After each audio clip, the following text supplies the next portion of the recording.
Ma mission TV, le miroir du monde. Aza sur fauteuil blanc, Barchive Ezali, il y a Jean-Marie Kassamba. On lui pose la question de savoir. Au cas où tu as élection, il y a Bimi président de la majorité. Abi, Nakosa la coalition n'a pas perdu. Ngai, je parle de moi. Na benga na téléphone, na benga très très. Nalobi ngai, je parle de moi. Na benga na téléphone, na lobi très très. Dès lors qu'on confirme ngo. Nandimite que maman Marthe yo mutuza pour justice. Justice c'est ça pour Namboka. Yo président Félix Olobaki, soki yo du pouvoir, na pouvoir na yo attendre qu'on a tamoninga no atanga na classe. Soki atosité olongola mabele wana eza mabele na biso. Papa na biso a sommé depuis 1963. Diabanza nommé wapi nommé na OCC. Okambala moko ba Congo baleki. Tu veux remercier chef de l'État ndenge ba nommé Diabanza biso ba Congo mon frère. Ça c'est quoi ça ma soeur? Ce qui dialogue est sous poto kabola ba poste politique, sois-en certain. Congo et Zongasima. Ce qui consensus politique ndeko Diabanza. Banda kotanga ba dialogue. Ko partager ba poste. Banda kotanga ba dialogue. Politique parce que vous allez ko kende déjà mala moté na yi. Te banda kotanga ba dialogue. Naso parler dialogue te. Ba botoli lupon na limité maman Marthe. Alongwe li musika limité aya botoli ba mo lupon na nzebe. Tant yazo le kazo beta ba botoli lupon, on dirait on a fait ça par la force. Par la force. Ouverture na cash. Ezo salama.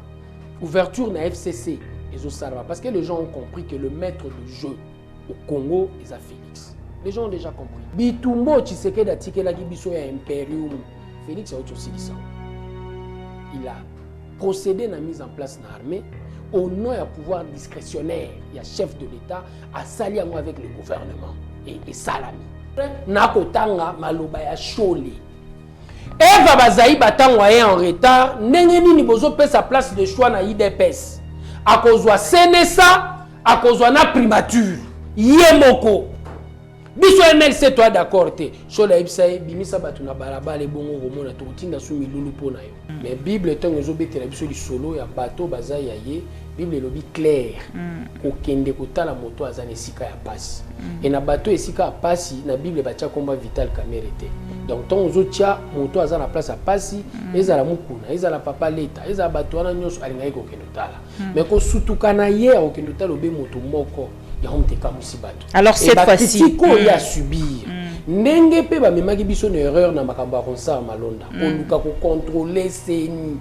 Anga bata manasima ya ba mikandate, il a laissé afficher. Pour il dit que batu bakangami ami bengi kombo maluta soki ma kula so matalu. Maluma on dirait. Ami bengi kombo na e mais atangi kombo na e kana kombo oyo bakomi la famille. Matangi kombo ne mobimba te pourquoi? Tant yo ye kokabelo na salaire na ye ayaki mukolo président bafutaka ye bakabaka na salaire na yo ba pratique akala oyo président de la république faut confondre poche na ye na trésor public yango tozobundisa muto akolobaka Félix Moyibi sonite. Les gens commencent à comprendre, c'est une première au monde à FCC bato bazalo babatia Félix bakomo marché pour ba obanga dictature de dictature amoya ya wapi monsieur l'abbé. Na démarche naie, moi j'estime balongwa réellement la logique ya politique. Batika politique na maboko ya ba politicien. Objectif PFC zanini mobulu ebima na mboka to vanda na table de négociation to reconfigurer le positionnement politique. Mais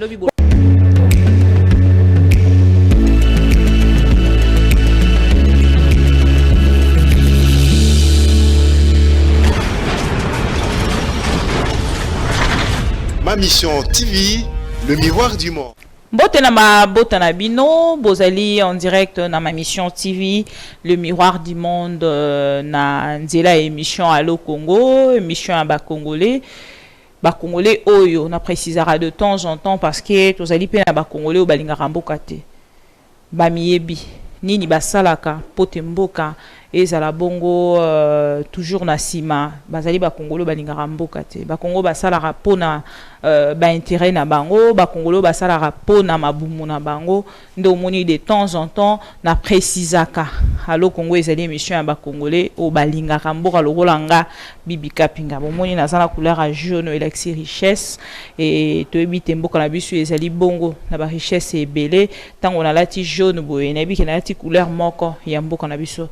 Alors na plateau na biso mokolo lelo tozozonga lisusu po te tomeka kosala ba analyse na makambo ezali koleka na mboka tokosolola yango na nani botindelinga message bolobi tonton wana monsieur wana azali kosala ba analyse moko ya malamu mpona mboka bengela biso ye tosolola to asolola toyoka ye lisusu par rapport ya makambo nyonso ezali koleka ba contour na yango nde tosolola yango na émission Allo Congo tozali na plateau na ndeko Diabanza mwana nene na pesi mbote na yebisa amno de temps en temps ya zara na prénom te na pesi mbote mbote mama monsieur azanga prénom na renonça o renonça na prénom ndeko Diabanza mwana nene bandeko ebele bazolanda biso tomoni après rencontre ya ndeko Chole Abe wa kendaki kotala ndeko Kamere na prison azali moko ya balie na bino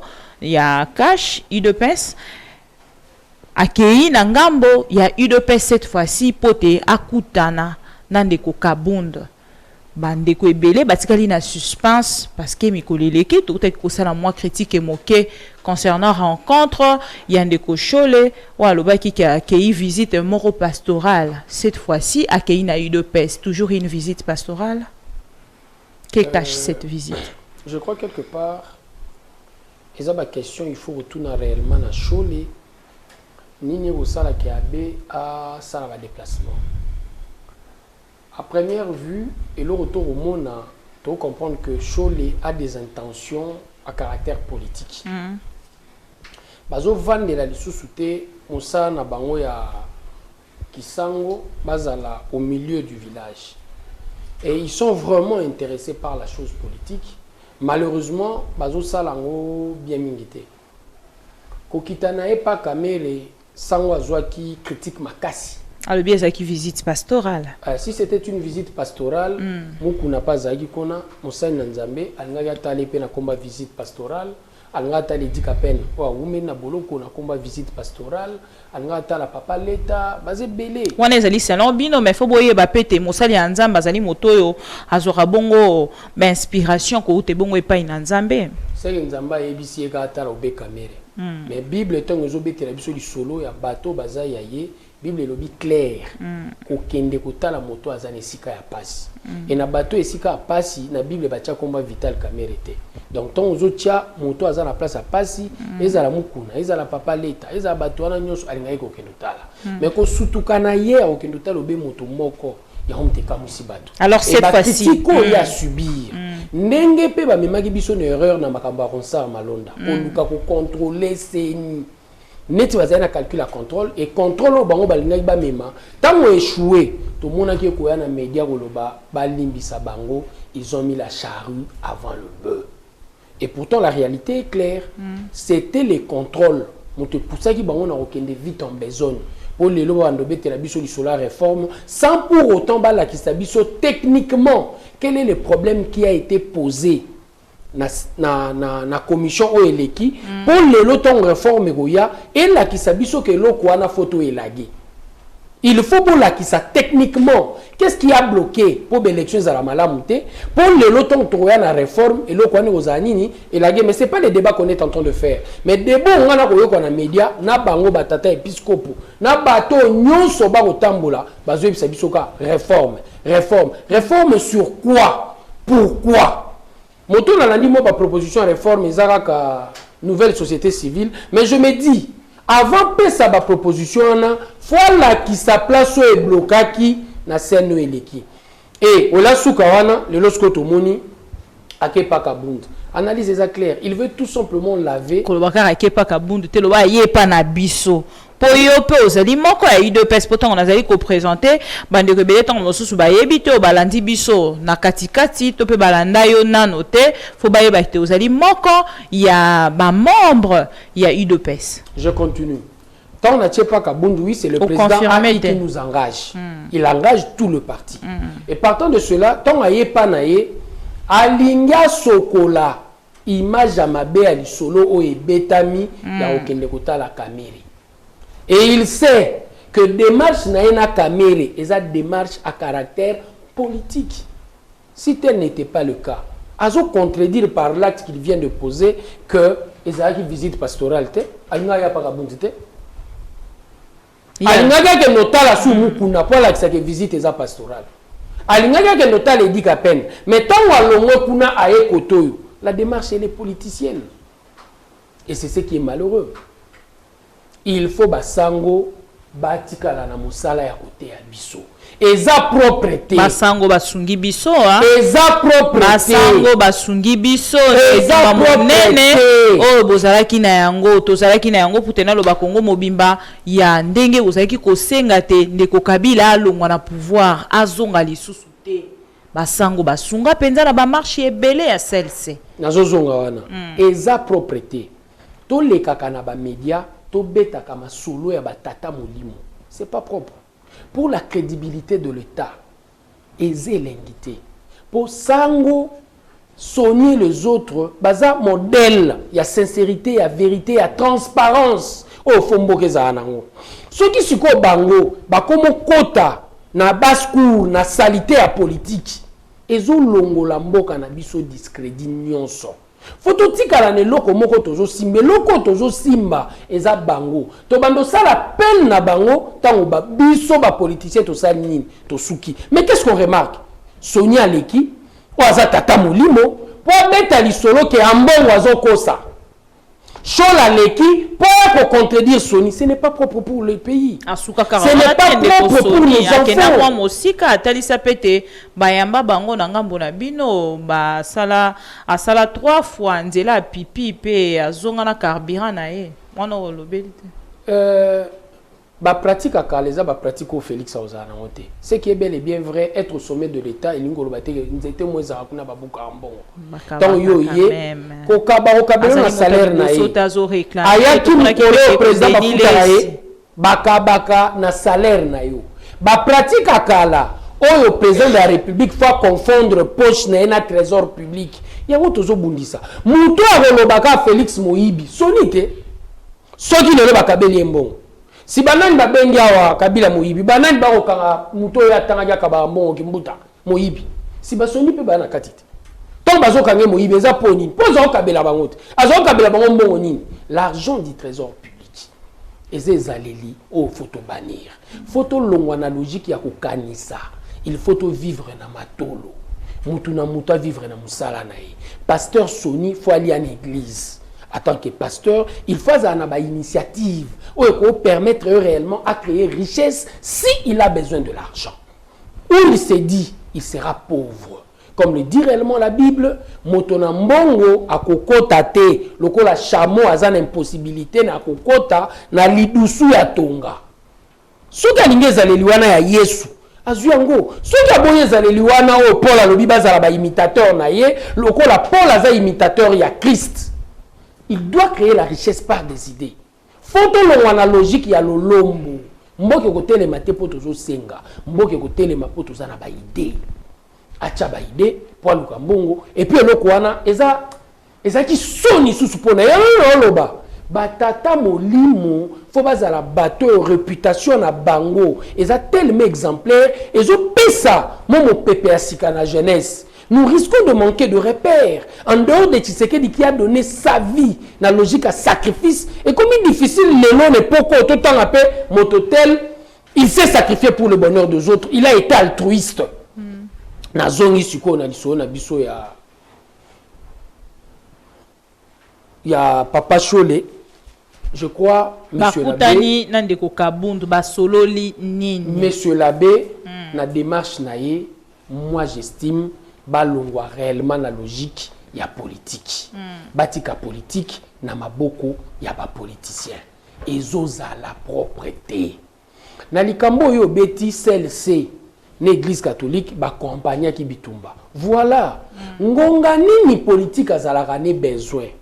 Likambo eza d'ordre consensus national. Nini.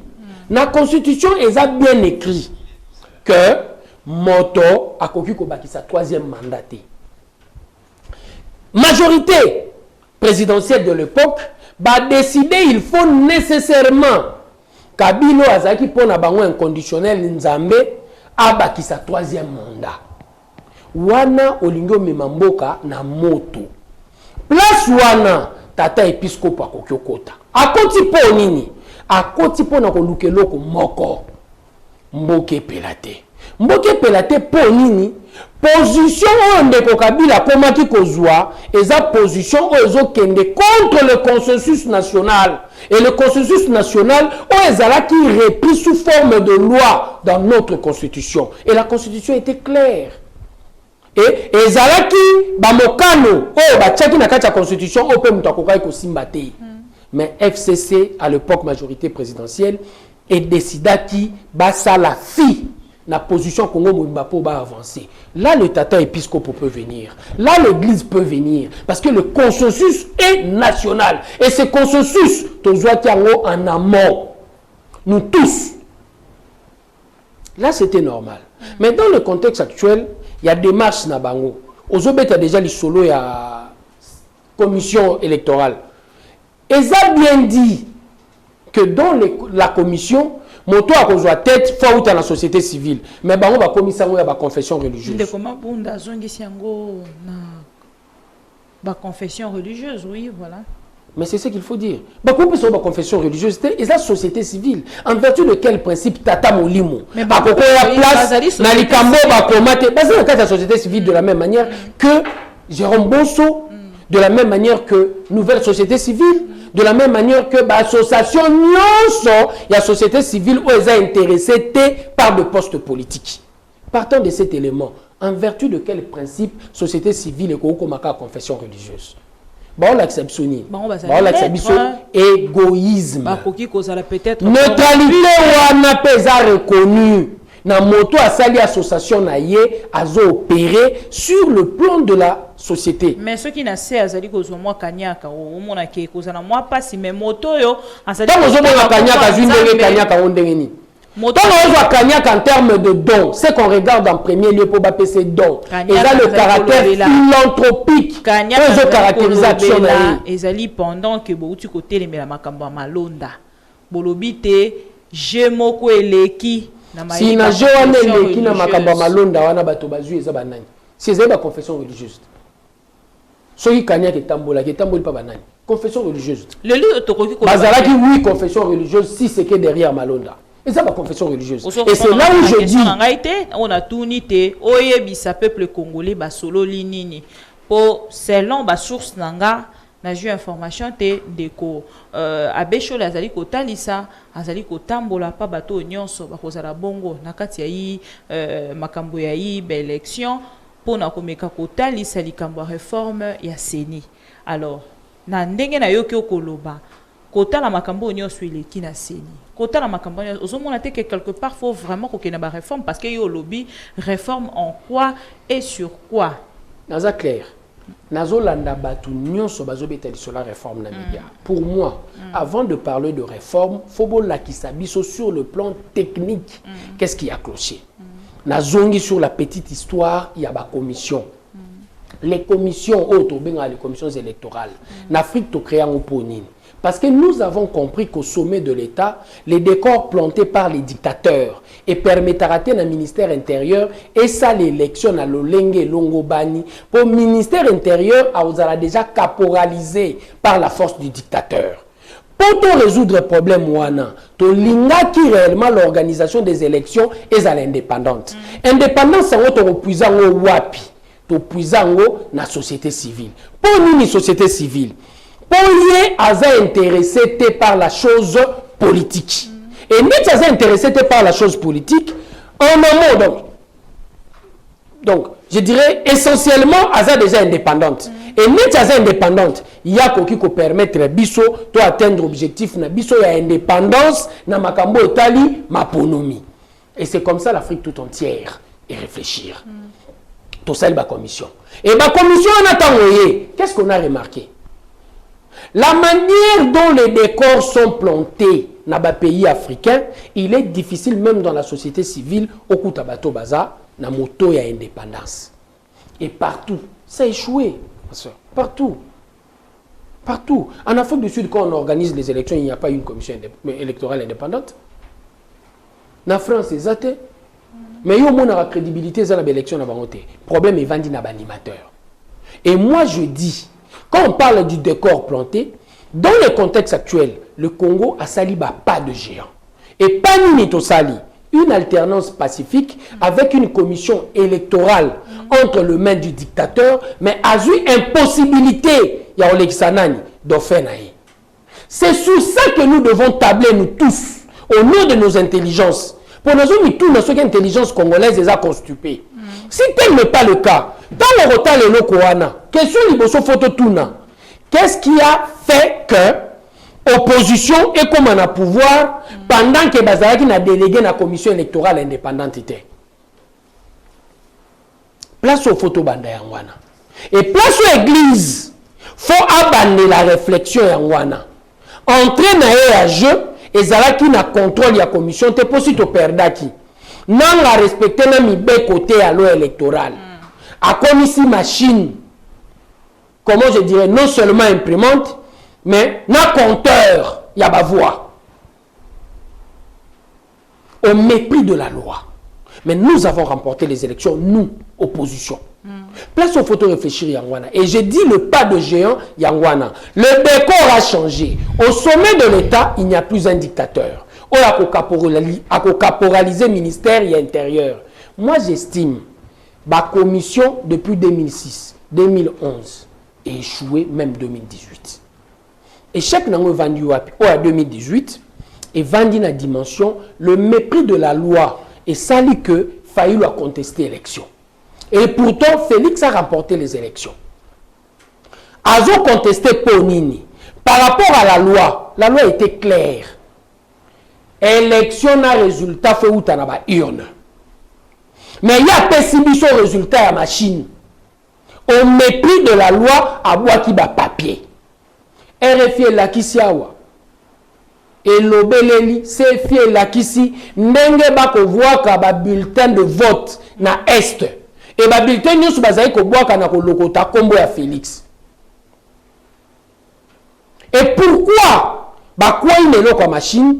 Parce que na calcul na bango tricherie banga ba vendre la machine, mais les décors de la manière ils a qui planté pour implosion en boke salamate ba bangi ba reculer. Et moi j'estime s'il faut parler de la réforme dans le contexte actuel, n'est décor et sous décor dictatorial preuve monani na indépendance et justice, preuve monana n'enge ba rotika congolais nyonso au nom de sa liberté d'expression à s'exprimer tozongisa maponami na organisation na ministère intérieur. Alors, président de la République Ayambi Bandeko, 13 personnalités Otomoni Bongo Bazali signataire, il y a un message il y a le 11 juillet au Bazali Kotali c'était photo qui est dans moi consensus.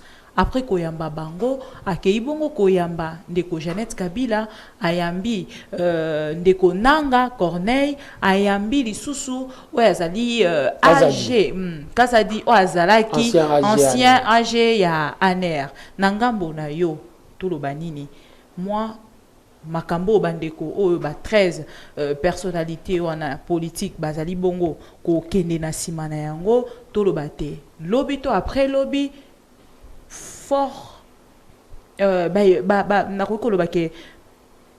c'est fort probable, voilà, c'est ce que je voulais dire. Token de bon dialogue, message il y a un débat actuel qui est en train d'être fait. Le débat n'est pas réalité tout et dans ce débat aussi il y a repositionnement politique et au salama. Ouverture na cash et au salama, ouverture na FCC. Parce que les gens ont compris que le maître de jeu au Congo est à Félix. Les gens ont déjà compris. Lobby solo patin nini batunyo sous va comprendre que bazolo en l'air. C'est lui qui gère la République, le président de la République, c'est bel et bien Félix Tshisekedi. Il gère l'armée, il gère la justice. Mon frère, ma soeur, a nommé l'armée. Misala bangwana si bandi. A nommé la justice et si bandi. Et loko pasteur Moukou Nazaye ko banga to kabula na stade bandi mi FCC na bandi mi akash. Et salamité na armée na justice bitumbo Tshisekedi atikela ki biso ya imperium. Félix a silisa. Il a procédé à la mise en place de l'armée au nom d'un pouvoir discrétionnaire. Il y a chef de l'État à s'allier avec le gouvernement et salami. De la même manière, la magistrature et salami.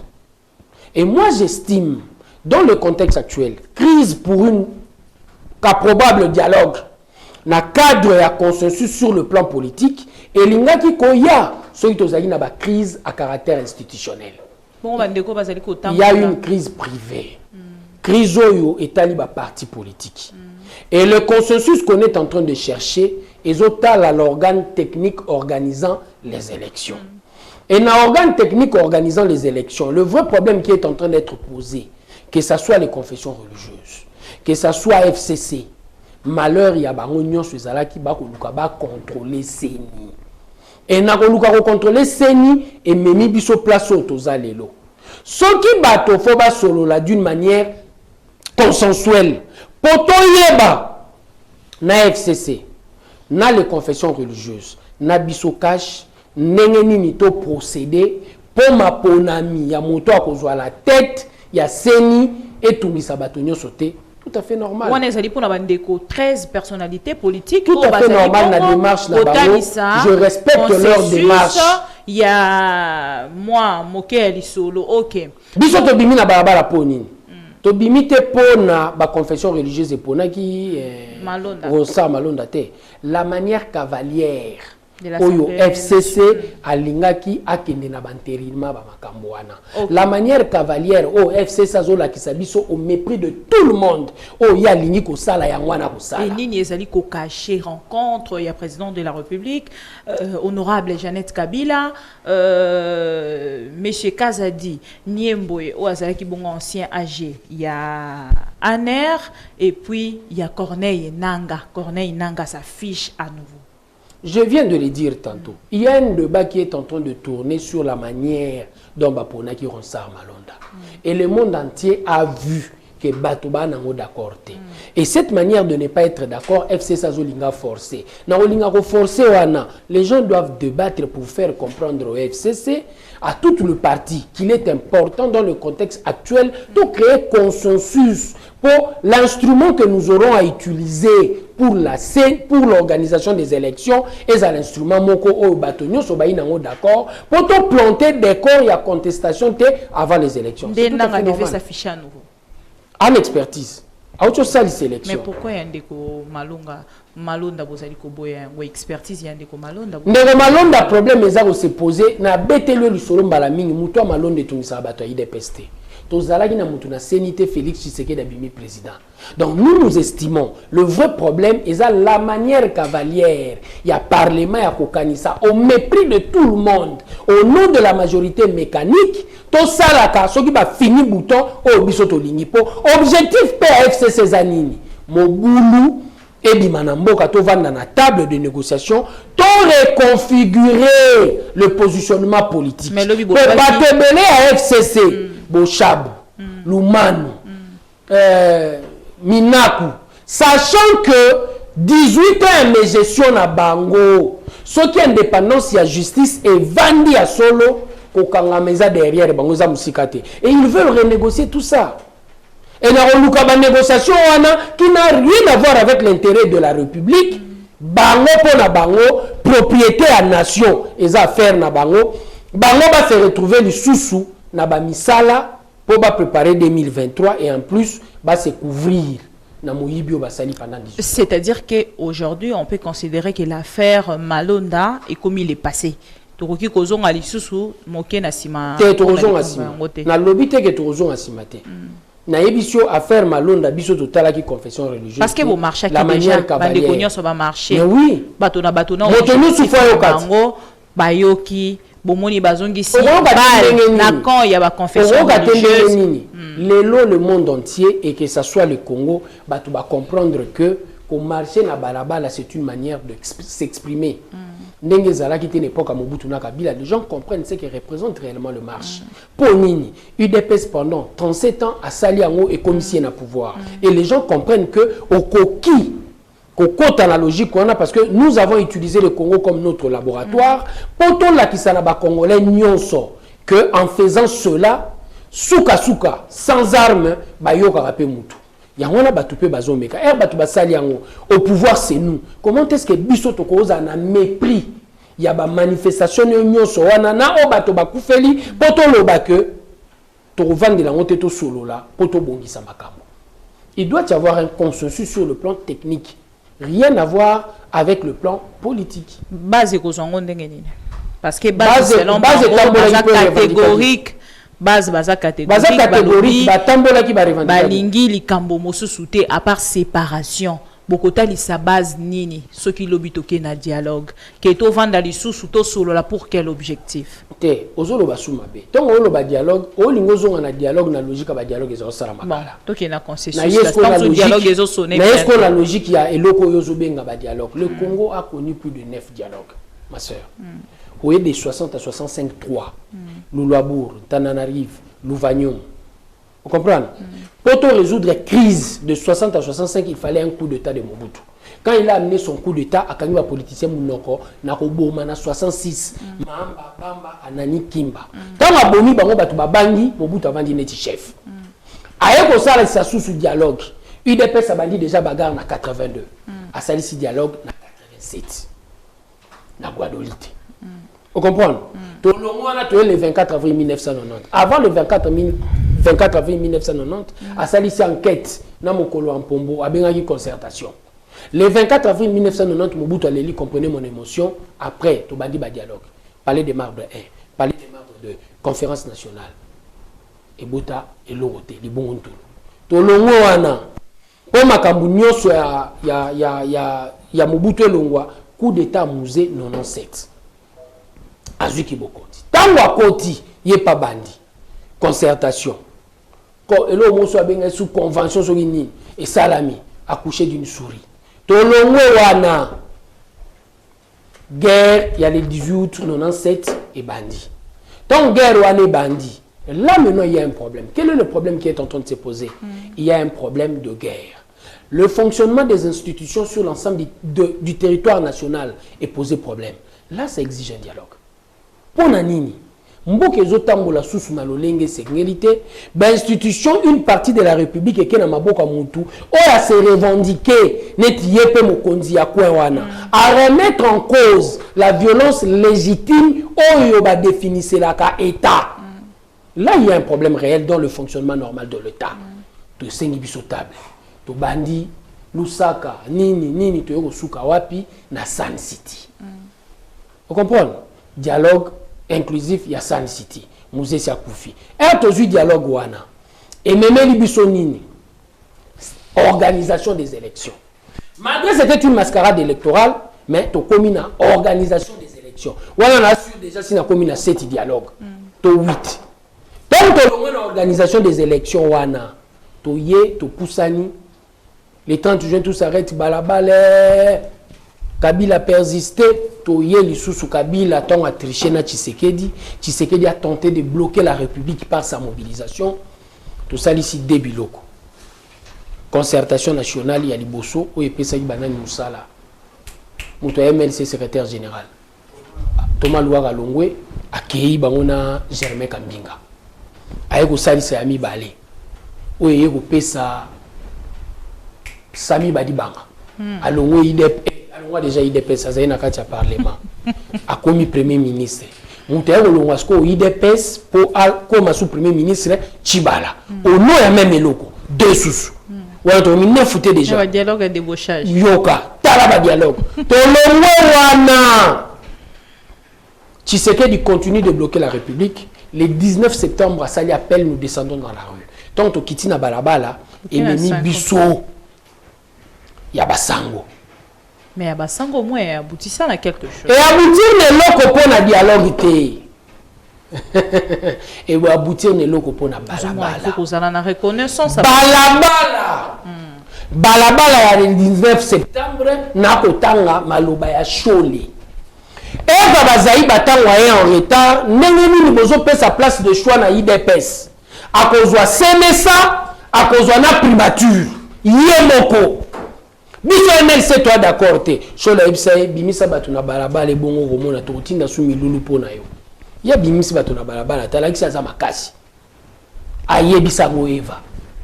Ba popo ya Choli. Et c'est le rapport force. Politique et répondra à un principe moko ou babengaka rapport de force. Kabila a compris et la communauté internationale a compris qu'il était impossible de gérer le Congo dans le contexte Yabitumbawana sans UDPS. Et les bons auspices Yabasangoye, mais Basango peut bakiti maborote. Toyokani na Basango au cas où Kabila va persister, Torocha 50-50. Bino Borocha l'église, Biso Torocha bateau, Toko Bimana Balabala, pour réellement, Basango va comprendre que, Kabila comprendre que à chaque fois on a dérapé, Balabala est au Sanini. Et Kolandae. Donc, force et vendredi du Souna Balabala, c'est pour dire que la solution ne viendra jamais d'un dialogue. Ce qui dialogue est sous poto Kabolaba poste politique, sois-en certain. Congo et Zongasima. Ce qui consensus politique, banda autant à dialogue.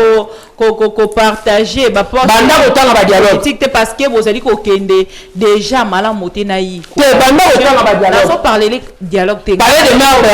Ok, parle pas de n'a pas accepté de respecter. Il y a vu la cabole parce que bande koya. La na cohabitation te po bokozanga.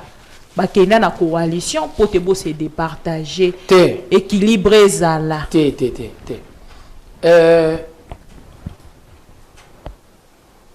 omoni poto ke na coalition ezalaki vision ya Félix Tshisekedi. Je le cite encore 2009 nalobi bien 2009 Aza sur fauteuil blanc, Barchive Ezali, il y a Jean-Marie Kassamba. On lui pose la question de savoir, au cas où tu as élection, il y a Bimi président de la majorité. Abi, Nakosa la coalition n'a pas perdu. Ngai, je parle de moi. Na benga na téléphone, na benga très très. Na lobi ngai, je parle de moi. Na benga na téléphone, na lobi oza très très. Dès lors qu'on confirme ngo compréhension dans à l'époque, ils avaient la difficulté à saisir ce qu'il était en train de voir. Et c'est normal. Nous ne comprenons au même moment. Et aujourd'hui, j'ai compris. Partant de l'histoire de la République, Félix avait compris. 60. Voilà. 64. 92. Ce qui Tshisekedi na Mobutu basaraka dynamique d'ensemble. Et c'est ce qu'il fait. Toujours éviter troisième larron Aya. Et on a compris qu'on devait faire avec les autres. N'ayez pas na mesala rolobanayo awa. Na FCC kaka bato mabe mutu bazati. Bato malamu pe bazali. Ya on a osenga na jeunesse na bango. Rossi, Papi Pungu, Moussa, Serge Kadima, bonjour leadership bobenga na batata wana.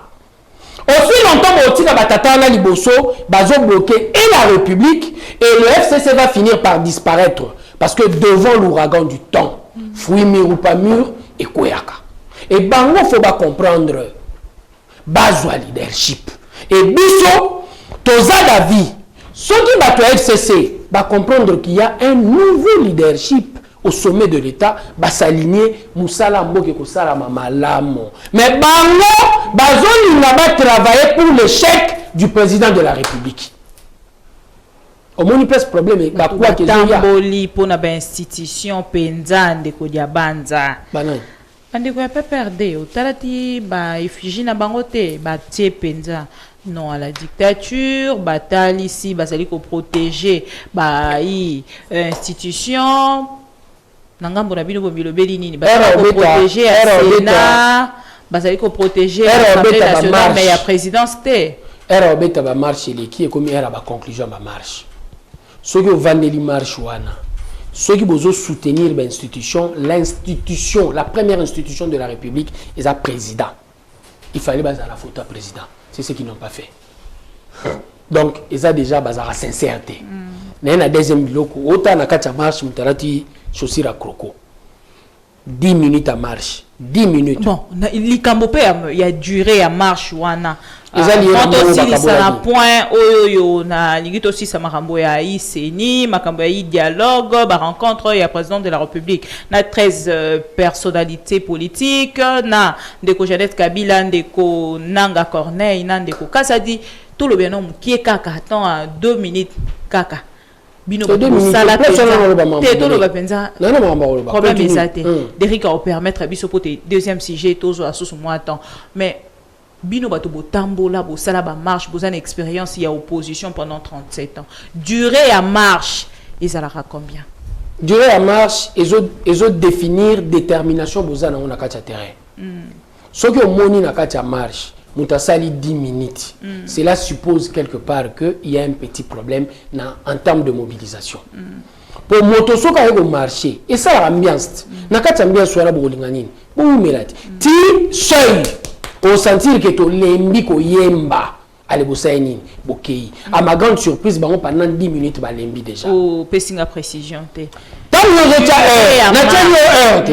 na tenu lemba et dépendre na kolemba bango balembi na 10 minutes na 10 minutes na 10 minutes c'est que na tuni bazoto na barona ya biso du monde et ça lit à 30 minutes yo 10 minutes ya marche mais moi j'ai filmé les directs depuis point ya Kohydro ndenge na ça qui direct na IDPS na ça qui direct depuis point ya Kohydro te bakoma na point ya pour Gabi, na rond-point na robot, j'ai eu dans le 1h et quelques. Balabala direct nanga. Balabala na so ngusala ngusaba 5 minutes. Na otambula. Trajet wana. Mais parce que moi mais est-ce que direct nous na bigo zoki ba côté. Moi j'ai laissé les à côté ça m'a raté. J'ai laissé vraiment les directs. Na tala ba direct nous na marche à MLC, ozo bandana nous bato bazo loba ya hotelima. Sur les sali 3 heures du temps, je comprends directement que ils ont lié na ba côté.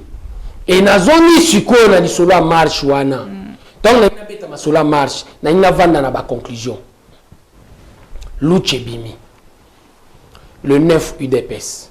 Le 13 Lamuka. Le 19 CLC. Et le 20 marche CLC on dirait bochango kate hein. Akoga ko mobiliser té. Aya ba ba beta moté akoga ko mobiliser té. Non, avec qui problème là, ils ont population, des problèmes, ils ont fait passer message. Mais là, tous ça liboso na ba, biso zo 50 population za ozala. On évolue. Wana population za ozala na yesiko. Ce que taliba marche wana nyonso. Et on a 2 conclusions photo tirées. En premier, le laboratoire utilisé par l'UDPS pour Batouba comprendre que l'expression démocratique de la rue et Yokanaka est comme une réalité. L'article 26 de notre constitution, Ozo Pesa, Ndingisa na moto a manifesté pacifiquement et comme une réalité. Bato Bazaki ba dictateur lobby, n'a le tout puissant Kalev, on a combo à Aner au nom de secrets qu'il détient ne pouvait pas marcher. Les lona mounorone, bafungoli, il peut marcher. Donc, vie.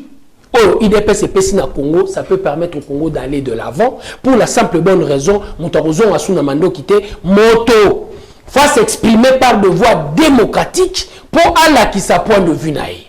Deuxième conclusion, de toutes les forces qui ont manifesté, la plus grande force est à UDPS. À moins, analyse à monter à la biaisée. Pourquoi? L'UDPS, le même jour, un parti à vocation nationale qui s'est dit implanté sur l'ensemble du territoire national, Batouba marché na Matadi, na Mbandaka ya Jean-Pierre Bemba, Batouba marché, na Beni, Mbandaka c'est Jean-Pierre Bemba. Ah ok, dans ces contextes-là je comprends. Oh. Beni, Boutembo, Katanga ya Moïse, n'en parlons même pas. N'a les dégâts saïté. Pour la qui sait que sur l'ensemble du territoire national, les gens ont marché. Et ici à Kinshasa, bato bautaki lukunga menga na commande pas atalisi alobi UDPS est allié ba marchaki na boité UDPS est allié OK jour tozo sala appel ya marche muta sali appel ya marche a signé communiqué kombo na secrétaire général Augustin Kabouya posant le même objectif alobaki teke na bengisi ba allié wa kota qui marche. Nous l'applaudissons. Il a compris quelque part que la force était avec nous, la rue sera avec nous. Aïe, a bénéficié na orana pour non pe na histoire. Ba retenir rien parmi batwa Marsaki. Mais aïe ni no soki ayara kite marche na ngo simbate. Je continue fona silisa na lisolo. Fona silisa maman. To lakisi yango en terme. Il y a espace, ndenge batwa marcher. Tout la en termes de détermination, attend, la police à Kinshasa était débordée, la police au Katanga était débordée, la police à Butembo était débordée. Et bah débordement wana et la Kissimini, nous avons pignon sur rue.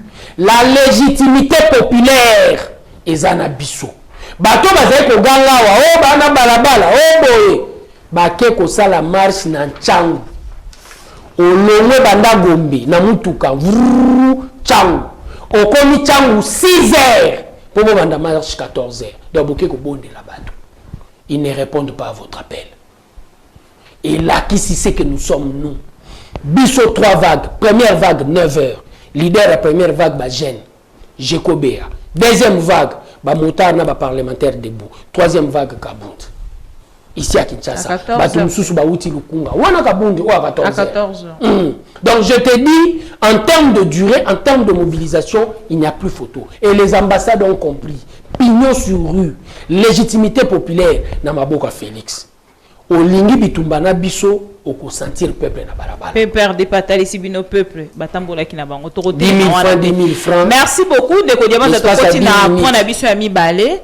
Tozui information nangambo na biso te sengela ki bongo moi ouverture ya information et ça les mapo na makambo etali bongo fibre optique pe makambo etali bongo makambo ya bukanga lonzo nangambo na yo tango vandi ozu information na malgré bazali ko tali sabiso ki bazali ko démentir mais ngai na tele marali susu mingi penza kuna te po totala moto a démissionné na 12 heures na réseaux sociaux ba démentir na 17 heures lobby ba confirmer biso donc na koma ko zo makambo na moi ba entre guillemets bede to sala neti makambo il faut esalema yo zu information wana ndengeli est-ce que ko peser lisusu te na ngambo na bino boko kende lisusu de guerre en guerre te nazo ebate pour une photo qui est en guerre même on a mona politicien te o aye na TV pour le baquet na yaki ko iba mbongo. Tous les politiciens disent que toye poto changer mboka na ozala na gestion transparente à aucun moment na gestion na ngana ko détourner. Ceux qui ba soupçonner de détournement au détournant qui na oté bazuzi ba bengisi osani okendo lobate ndeko etenya zana na pouvoir batindelié ba te na kokoma na makamba te na ngina la kiseloko batindelié inspecteur ya finance mais azu gérer le dossier n'est pas encore clos il gère ce dossier à Covid-19 mais niti moi lisolo mbilinga mbilinga beta mibabi nini on doit l'auditer il faut la gestion na biso même si on a confiance à vous to koti sa bizaleli à contrôle président de la République a senga ki ba auditer pour nini après sa confiance na congolais que gestion na les a saine et loko tozo bundela yangwana ce qui mo kongalonzo aki mo ibité moto ya sambi makambo zuzi était le président Félix te et loko président Félix a ko bundela tant que politique eza nini indépendance de la justice. Indépendance de la justice et qu'on permettre na mboka na biso to renflouer ba caisse ya l'état 15 milliards ebunga chaque année et kendaka na ba poche na biso ba politiciens et ko comme kende na trésor public bitumbo ya zo bundela yangwana enveloppe salariale auto na ya 3 milliards directement to ko doubler au mona congolais salaire et ça nini et komata l'affaire sociale est réglée. Pour les mobafuta mutu bien te na DGRK Rita Bola 2 milliards à Kazui a tiena libengate Surtout les gens basambisiri tabola. On oublie que ça bitumba, il y a FCC cash. Non, moi j'estime que ça a la part de choses. Ce que fait la justice, ils ont intérêt. Na UDPS, na cash, na la Mouka, na FCC. Pour ton mini, tout que la banane biso un pays qui fait beau de vivre, Congo il faut les États-Unis ni lengi. Bitumba na biso oui, c'est possible. Amen. La vie est une ambition. Les États-Unis d'Amérique a un rêve qu'on appelle le rêve américain. Et partant de ce rêve, de la même manière, si nous avons la mentalité de champion, tout ça, Congo, le pays qui fait beau de vivre. Amen. Et c'est déjà paradis. Alors, il y a des gens qui partagent avec moi qu'on a un chef de l'État. Et là, il y a un problème. Et là, il y a un problème. Ce qui est bengi ma Bible kokende. Tenir on a lobby aux alliés qu'on partager même à vie na ba ndeko nyonso basali ko lobate chef de l'État il fallait qu'il a ordonné bongo ba audit na ba entreprise pe na ba institution publique. Oui, nous devons le faire. Il faut toyer bandeni batu bazo gérer. Gestion moyibi nde photo longola. Ya ko kanisa so ba pesinga poste tande to bandaka. Diabanza nommé wapi nommé na OCC oka mbala moko ba Congo ba leki. Tu veux remercier chef de l'État ndenge ba nommé Diabanza biso ba Congo mon frère. Ça c'est quoi ça ma soeur? Et là on a vu na combo IDPS ba Congo mutu ba komi ko ya remercier. Place déjà ma be bandara ya ngwana. Na zu na combo IDPS. Mais ba tu ba remercier banani ba Congo. Bon ngoni nga mutu IDPS be mo komisanga moto ya ekolo. Ale nga pe na zu place. Na bosani ke na zu place wana na komba IDPS bato liboso na bando tcha banani ba Congo mukongo wana na tche na komba clientélisme biso ne to bando sa nini to banyo yiba ale ya ba obendanga na justice oh non on est en train de les combattre to me kozala sérieux avec ce qu'on est en train de faire et na ngambo mosusu totalisate justice topé procureur ya yi nani parquet d'appel ya matete à lobby na biso que likambo wana ezali rumeur mais soki to lobby to tikala na likambo wana lokolo ezali rumeur pona nini justice ezali bongo ko umisa dossier wana depuis makelele na yango. L'opportunité dépend réellement des magistrats wana foye bango mutazo sala enquête na maramba kamere batupe bazali koloba ndeko kamere babenge victime lelo. Ba benga victime, mais victime ya justice, je crois. Victime ya ba politicien te pour ba beti sola détournement corruption nini. Et ça politique te. On évolue. 57 millions bimaki ya solo. Mbongo wane bimaki sans mukanda ya l'état. Mbongo wana etamboli ba banque sans pour autant respecter procédure. Wana ba benga ngo déjà blanchiment de capitaux. Na yebite soki intelligence à congolaise a constipé. Et Nicolo qui va détourner basali ebele. Bien sûr. Justice c'est l'inga qui bongo asunga biso penza na lombango le ya ko retarder ba dossier ils ont dépendre une opportunité. Il y a liboso opportunité ezali nene. Opportunités ont dépendre na bazuzi. Et opportunités ont dépendre na bazuzi. Zuzi a tali par rapport à l'enquête nae à cause de 127 dossiers. Abindenge nazo gérer les 127 dossiers au fond bandana ngo za ndeko. Mais tout ça c'est parce que le président de la République n'a pas le bon mais ça te pour na bango etali bongo ba audit. Si a beta. Soga beta le bon na mesate ongai ko mona proposition de loi mina ko sakata te. Tant on mona ki proposition de loi mina ko sakata po bato FCC ba comprendre que ba moro sia kangami. Ndenge ba moro sia kangami boye to yibaka pe bisote. Ya on ba bangi. Mais ndeko kinki a lobby az après hein. Bonne chose, ça c'est du courage. Et ça j'apprécie. Justice. Et ça j'apprécie. On comprend une place mobile fois ça là. Ça j'apprécie. Mais de comment il est soupçonné à lobby Nakoya à la disposition de la justice. Que doit faire Matata Mponi aussi? Il faut y aller. Il y a talisi pe ngambo na e ya talisi te makambo wana na ngambo ya gouvernement na ezaki na gestion na bango te. Chose na gestion na été na gestion département. C'est ce qu'il dit. Et lui, il était le coordonnateur de l'action gouvernementale. Ce qui est sali que dossier Salama Ipe le kolo ya Kamere, Bitakwira, Kombo Tangami, Asalagine Lorote. Oyo, Azo place à Jean Goubal. Nani, Kangudia. Batani Kombo, Asala na yelo côté. Bango nyonso to na so pe dossier salama ki lolenge wana. Je suis quelque part je suis sûr quelque part que matata ko koya. Félicitations à Bandeko tant mususu ya ngambo ya bazwa mbongo ya FPI otoyoka ki bazongi ça le quoi ndeko mende par exemple. FPI est un fonds de promotion à l'industrie. Malheureusement au Congo et comme un FPP, fonds de promotion aux politiciens.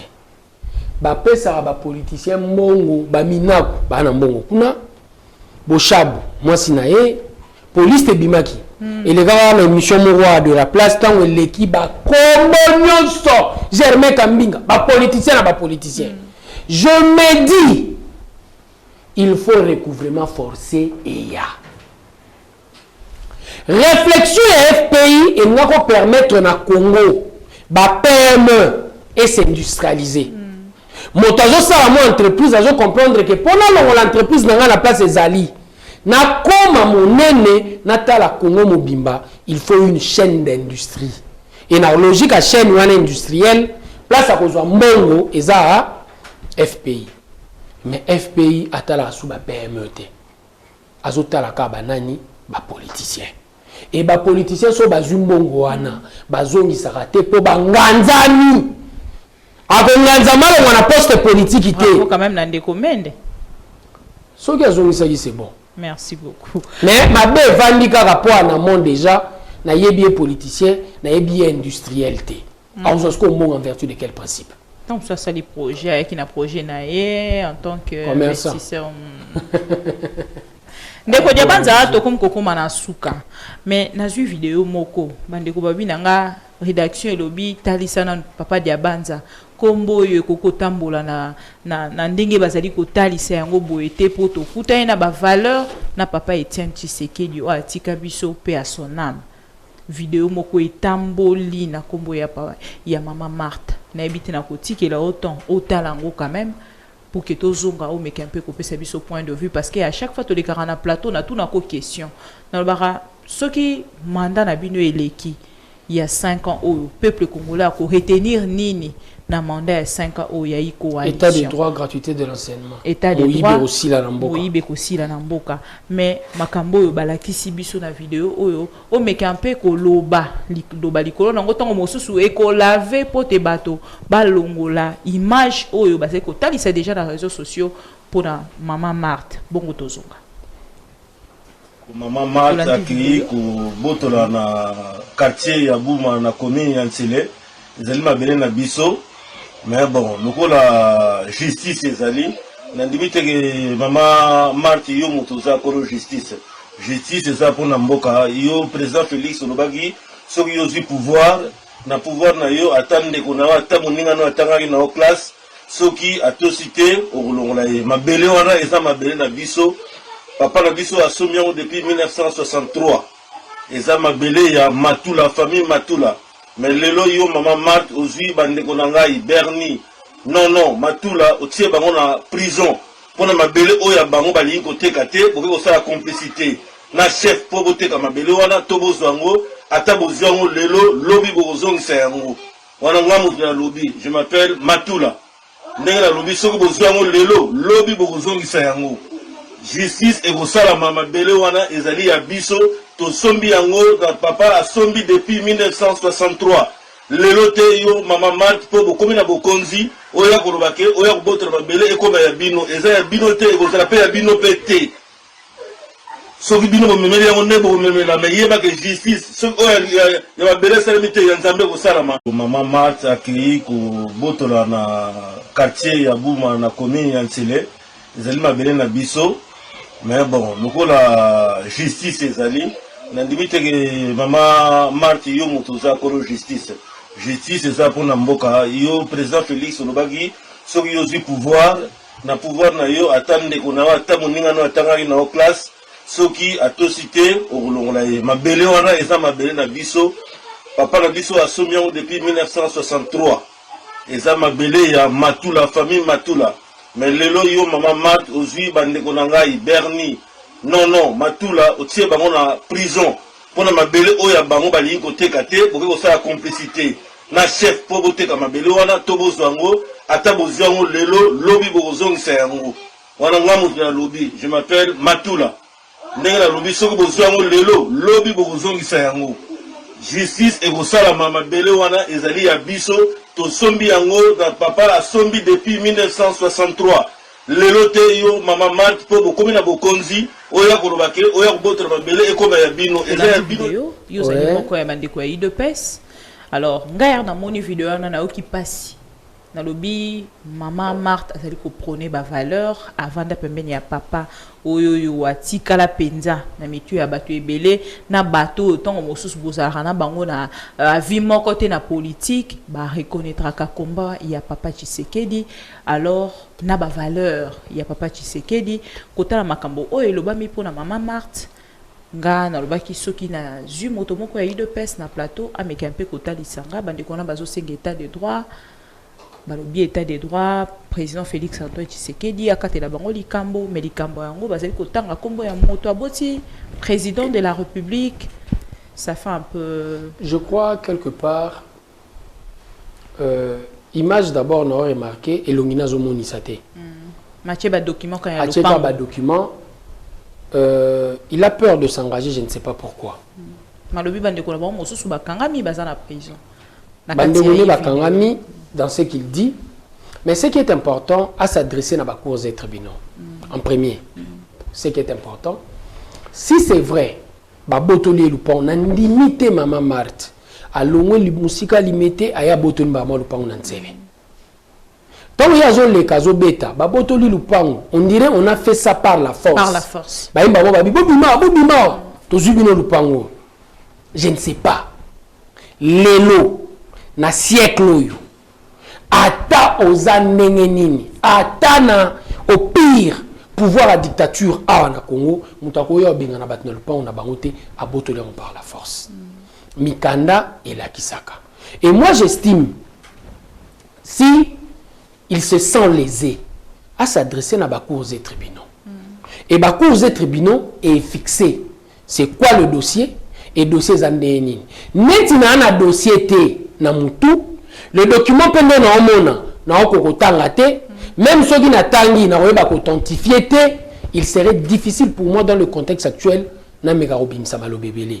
Mais je connais l'UDPS, je connais mon parti na yebi maman Marthe ndenga fonctionnaka aza maman de cœur et ça difficile que na likambu aza na posa sa mutukanai pour na yebi ce que je dis par rapport aux combattants. De fois, problème, il y a injustice même la présidence pour un combattant qui a milité pendant longtemps, position en Zouaka. À vie à Pesaka. Et de cela, je peux m'inspirer déjà pour que ils ont comportement.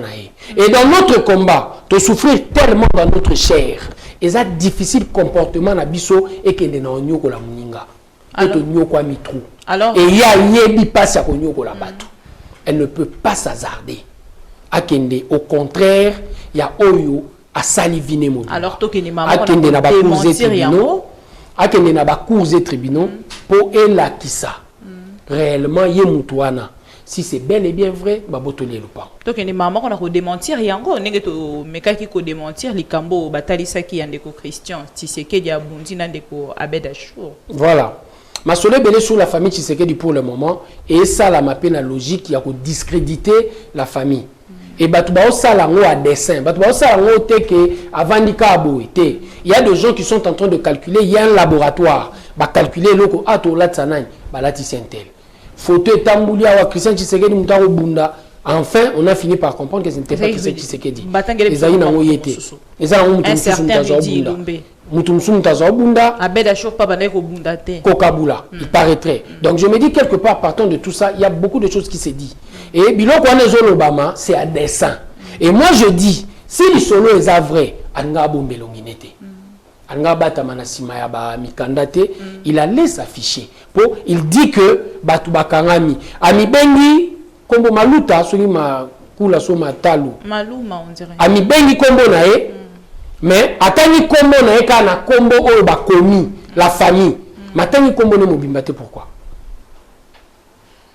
Il faut se dévoiler pour ceux qui sont déjà en combat. Donc je me dis ya babilongo na komi kokotisa doute. Les réseaux sociaux tant que zali ko ya biso to zali na internet to koki kaka kotuna question pour le peut to komona peut to lali to la muki moto moko aye ote to lingi boyamba biso pona likambo A B C. Alors réseaux sociaux et un bon côté nango pour démocratiser réellement l'information. Ça permet à chacun d'entre nous place à tous informations to pesa mbala moko.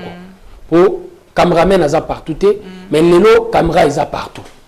Donc chacun d'entre nous a la possibilité de faire ce que fait le caméraman. Donc j'estime quelque part et un élo kouye nango.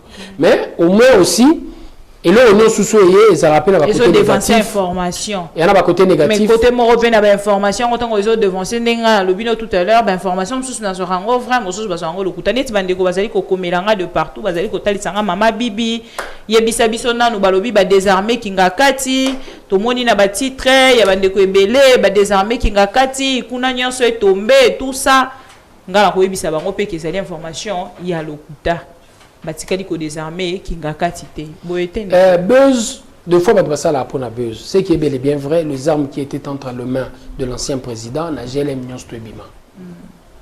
Nyonstwebima il a une garde collée pour la sécurité nae pour Aza Diabanzate après tout il a été président de la République. La République a le devoir de le sécuriser de le nourrir. Ceux qui babiloka ma bemi balemi sa tueza na ndenge za qui procéder mais au moins le président actuel Azozo Lisanyo Sonanzela même yeto ngolongwa en tant qu'ancien président il sera sécurisé nourri par l'État congolais. Mais ndenge ya loi voilà ndenge ya loi et puis ndenge ya otombokisa ba congolais que ozo à la part d'union bato mosusu ba futa ba mukie pendant que les autres retraités toujours réfléchir sur Bangote, réfléchir d'une manière globale, que ce soit pour l'ancien président, que ce soit pour tous les retraités. Ok. On comprend. Le président actuel est en train de réfléchir sur ça. Et moi, j'estime que Congo, ils ont pas de géant. Les gens commencent à comprendre, c'est une première. Au monde FCC, Bato Bazolo, Babatia Félix, Bakomo marché pour la dictature. De éviter dictature à Yawapi. Va violer la constitution. Article va violer, bazo bete la biso peli soloté. Oh article tel va violer, bazo lobate. Oh le premier ministre n'est pas un garçon de course. Batinda yaso manine lipa to bonbon, bazo lobapete. Dans tout ça, misa ba ordonnance. To silisi pona le. Contre ça, ils a propriété à gouvernement. Il y a premier ministre. Premier ministre a signé à Kapoaza chef à gouvernement. À son absence, l'article 90.2 et résoudre en intérim et que ça la pas moto à l'andier ou azali kola ba o batikali et netezaki vice premier ministre en charge à intérieur yem tu fala cha mokoloto ara cha mokoloto bala kisabiso et violer dispositions constitutionnelles et nini la portée politique ne peut pas être au-dessus de la portée juridique. Tokozonga mbalasima na invité mosusu topé na ndeko dia banza poto to solola makambo mosusu toujours ya mboka mais pona lelo to suki awa na sengi na bandeko nyonso o bazali bongo kolanda biso lokola lo mesano mikolo nyonso nazali kotalisa bino te na ngambo ya ma mission TV nous avons un compte ya récolte GoFundMe ce que koti na Google obeti soutenant Bibi Kapinga oko rencontrer compte na biso nde esiko koti ke la biso mokie ya contribution na yo yo lingi o toucher motema no par rapport ya considération o pesaka na ma mission o pesaka na maman Bibi Kapinga à tout moment les karana grande équipe ya ma mission o esala kamosala de temps en temps. Merci na grande équipe ya ma mission TV Voldingi Tuka. Merci na Derrick Lukeba, le futur papa. Merci na bande konyo so bazana assistance. Merci à notre chef ya rédaction Patrick Kitoko de Kodiabanza. Na Congo si ces missions té ça na beta li solo zo tumbisa bateau au bana secteur funéraire. Pourquoi? C'est le seul secteur de la République où 90% ya bato basala rango ezaba nationaux. Ba indien ba nani ba komo mekoko taka sikoyo. Mais malheur toujours remarqué un secteur générateur de bénéfices essentiellement congolais balingi baboto lango bana mboka po ba pesa ngo susu bexpat. Moi, Namboka, gouverneur de la ville, a sali contrat na société moko fictive, ou adresse na weza na Kintsuka Ngutu 77, lupango eza chantier. Gérant y entreprise wana Grâce Construction, avant de rappeler kaka na Nkuntu 77, ou lupango eza chantier. On reçoit la investigation. $92,000 epesami na entreprise wana atonga premier salle d'exposition na mama yemo. Et pas si na biso eza wapi. Ozotonga déjà salle d'exposition, mais ba salle d'exposition mususu esalaka o interdire rango et recevoir deuil. La raison qu'il est en train de donner la logique à Covid-19, soit on dit mi fête, on dit mi ba rassemblement mususu, moi j'estime matanga pe fait ça la nini et zonga. Politique à 2 poids 2 mesures et quoi arranger mbokate. Et moi j'estime ces secteurs-là aux Zaba congolais, ce que devait faire réellement le gouverneur Jantini Mbaka, ESA a réglementé, parce que le secteur n'est pas suffisamment réglementé, il n'y a pas suffisamment de loi en la matière à réglementer pour permettre dans le secteur Wana et continuer à couper Sambongo. Une chose que j'ajoute encore, cigarette, bakomaka préjudiciable à la santé. Mais l'industrie, il y a tabac, bakangaka ngote na mukili pour des raisons d'ordre économique. Oyo mosala bango bazo sala kutu.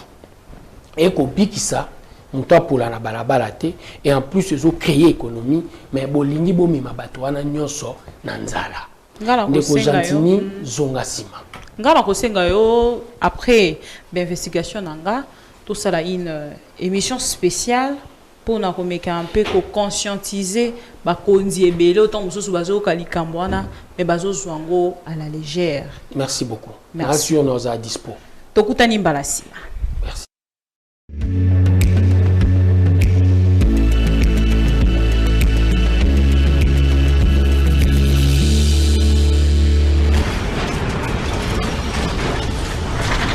Ma mission TV, le miroir du monde.